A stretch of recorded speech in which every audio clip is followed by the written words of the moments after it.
magandang hapon po. Maghapon po. Kumusta naman po kayo, ma'am? Okay lang naman po.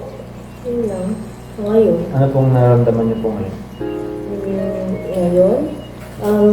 Na nga po, medyo pagod, pero the very least po ngayon dahil ngayon medyo may break po ngayon, holiday. So medyo nagagawa ko naman po yung mga gusto ko. Pero in general po, medyo hectic po ngayon this week eh. Dahil po sa workloads na Opo. school po. Naintindihan po. So, pwede ka po bang malaman, ma'am, kung ano po yung pangalan niyo? Maria Teresa Empanes po. Ilang taon na po kayo, ma'am? 20. Okay, 20. So ngayon, ma'am, ako naman po magpapakilala. Ako po si Christian Kent Ramos po. Ako po ay isang student nurse galing po sa HTU o Holy Trinity University, ma'am. So, tanongin ko po muna kayo, ma'am, mahilig po ba kayo magbasa ng mga like libro or magazine? Sa magazine hindi, pero mahilig ako magbasa ng mga libro, usually mga either dark romance, mga anything dark, or anything na horror related. So, yun lang po. Avid reader po talaga ako. Bakit, ma'am, ba't po gusto niyo magbasa? Or ano pong dahilan niyo? Bakit naging habit niyo po yung pagbabasa po? Initially po kasi, sabi nila, maganda daw po siya, naka-enhance daw po ng vocabulary, naka-improve daw po ng grammar, ganun.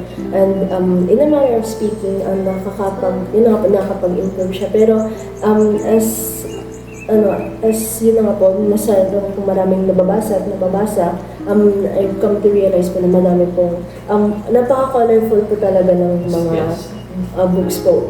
Even though na it's just words, yung mga na-imagine niyo po or yung mga how you comprehend or how you take in po yung mga words na nababasa niyo is napaka po para sa akin. I find it enjoyable po, relaxing.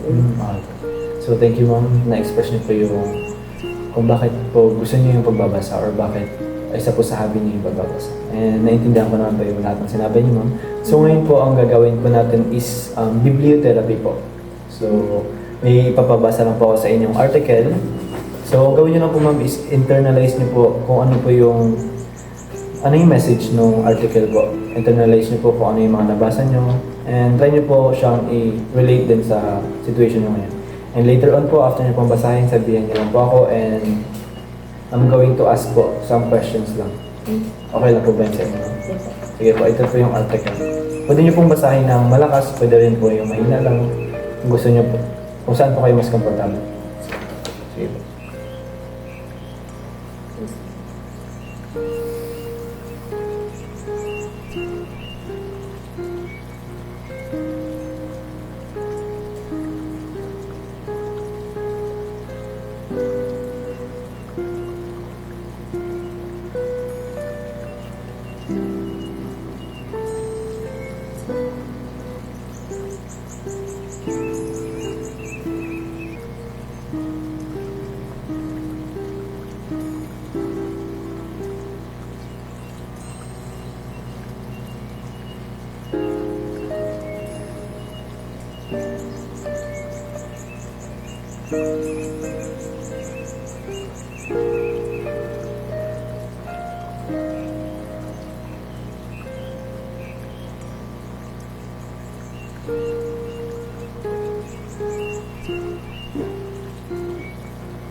Okay na ba? Okay na po ba ako? Or gusto niyo po andyan lang sa inyo habang pinapanong? Sige. So, yung first question ko po, ma'am, is ano po yung, pwede po ba kayo sa akin magkwento kung ano po yung understanding niyo regarding sa article po?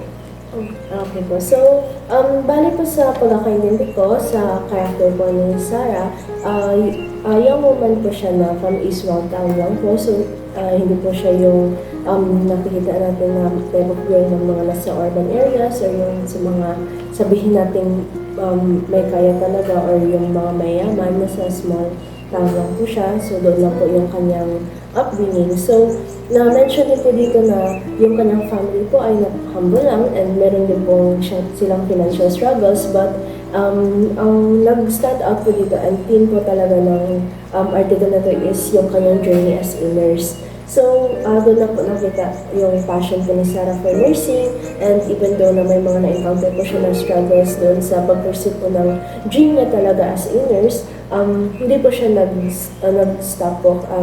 This intern po po siya, nagpa-part-time job po siya. And yung nga po, na medyo struggle po na ipag-balance yung both work and school. So, at the very least po, nakakayanan niya. Pero, dahil po dito nagkakaroon po siya ng recognition po from her fellow colleagues, from her classmates, and pati na rin po sa mga teachers po na, and professors po na yung nga po nagkasalamuha niya because of how dedicated she is dun sa kanyang dream. So, na-appreciate po nila yung persistence niya po na makapagtapos talaga. So, yun na nga po, during yung nursing journey niya, doon na rin po nag-improve yung mga skills niya, and in return po nakapag-volunteer po siya sa kanyang mga local hospitals.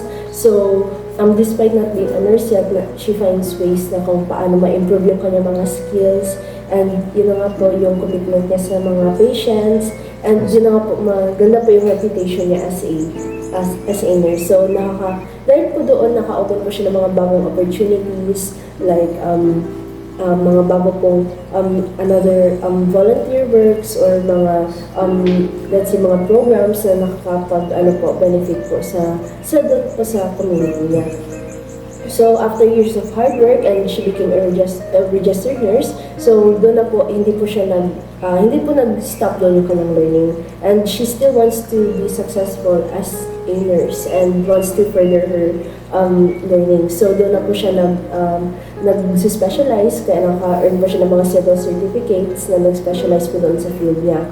So, yung story po ni Sarah is parang testament po siya, or isa po siyang symbol kung paano po, how hard work po talaga is very essential kapag nag-aaral ka. And yun na nga po, though of course mas may mga challenges siyang ma-encounter along the way, hindi naman po doon hindi po yun yung magiging hadlang sa kanyang journey at ma-achieve yung dreams niya. So, yun.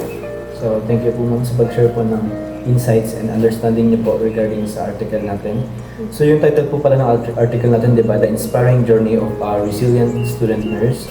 So, nasabi po dun student nurse, since kayo po ay isang student nurse din, ano po sa tingin niyo yung, paano niyo po siya may compare yung story na yan sa kalagayan niyo po ngayon as a student or as a student nurse po? Personally po, I actually admire siya. So, although I don't find her that, I don't find her resilience that relatable.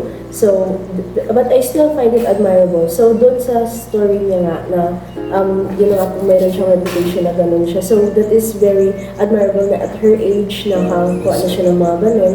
So, though I do not share the same resilience and emotions as her, I still think na pareho kami ng mga challenges na pinagdadaanan. And in that way, I can relate to her.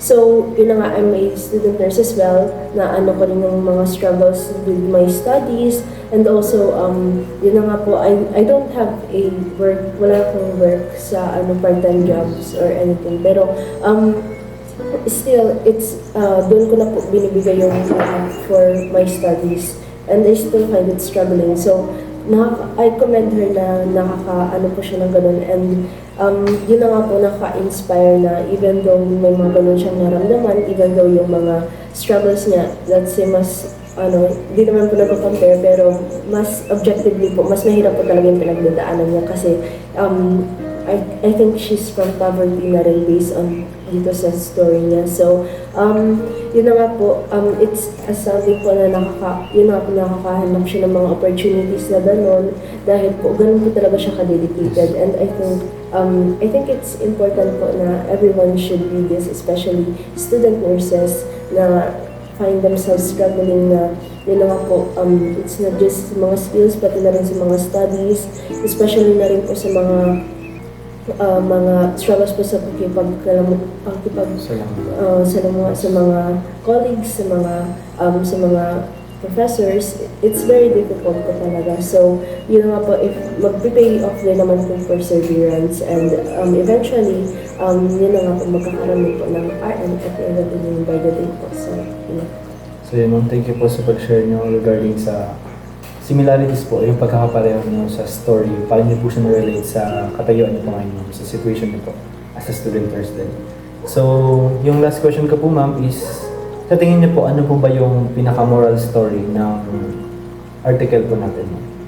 Moral story. So, yun na nga po yung, since yung team po nito siya is yung journey po talaga niya as a resilient student nurse. So, what I think po is yung main moral po dito is yung perseverance and hard work that prevails po at the end of the day.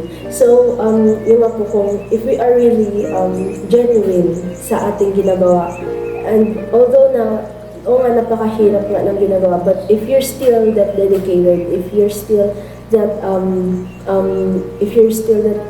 resilient po na ma-achieve po talaga yun, and eventually makamit mo rin po talaga yun, kumpara po talaga sa yun.